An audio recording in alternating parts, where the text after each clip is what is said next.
During the 60s and 70s, I covered many assignments for European magazines whose readers were fascinated by what they viewed as our quaint educational system and its social inequalities.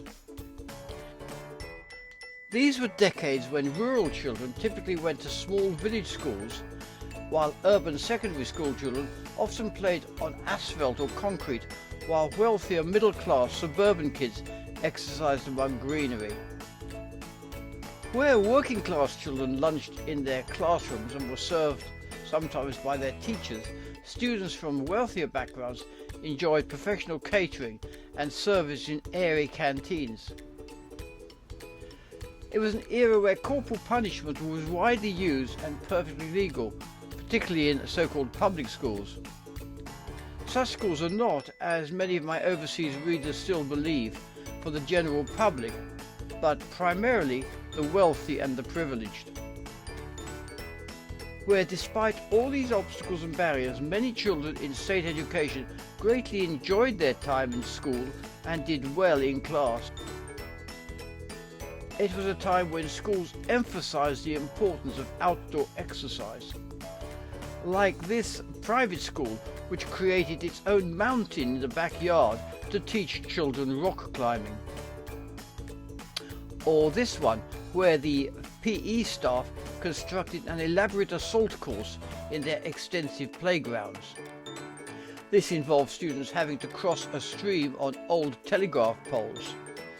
Neither pupils nor teachers showed any concern about boys or girls falling into the stream and having to be rescued. Another story I covered showed how ingenious some headmasters of schools could be. At this one, they created their own television station, which broadcast programs to every classroom. The studio was run entirely by small children with a minimum of adult supervision, and guests from the local area, such as this police officer, were invited in for an interview. As a thank you for their cooperation, I even appeared on screen myself, demonstrating my scuba diving equipment. Then there was Atlantic College, an international sixth form based in Wales. Students came from all over Europe, where they would be boarded while studying subjects including biology in the college's well-equipped laboratories, painting, music, pottery, languages and printing.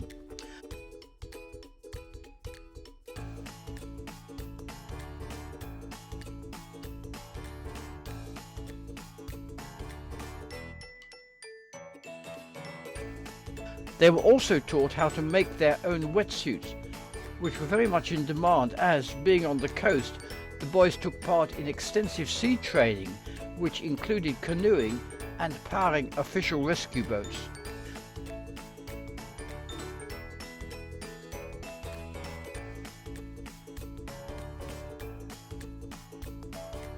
Boys could be treated for minor cuts and bruises by the school's own medical team and relax in a tuck shop where smoking was not only allowed but actually encouraged. In those days, the aim of every ambitious student was to gain entry to one of the few university places available, with the eyes of many, the most ambitious, being set on Cambridge or Oxford. Once past the rather forbidding porters who guarded each college, new students, or freshers as they were called, were photographed in their gowns by the librarian.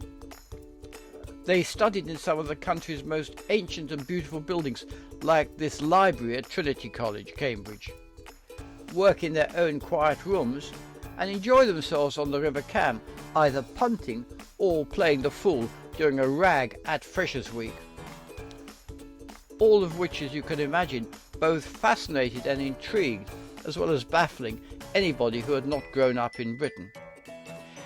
In my next series of photographs, I'll be showing you some of the extreme dangers into which children were placed during these decades, dangers which the adults regarded as perfectly normal, dangers which included, in one teenage boy's case, being struck on the head with a sledgehammer to entertain crowds at country fairs.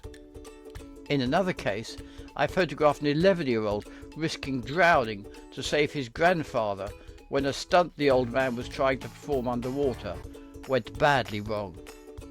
If you'd like to see some more of my photographs, please go to www.thewayitwas.uk.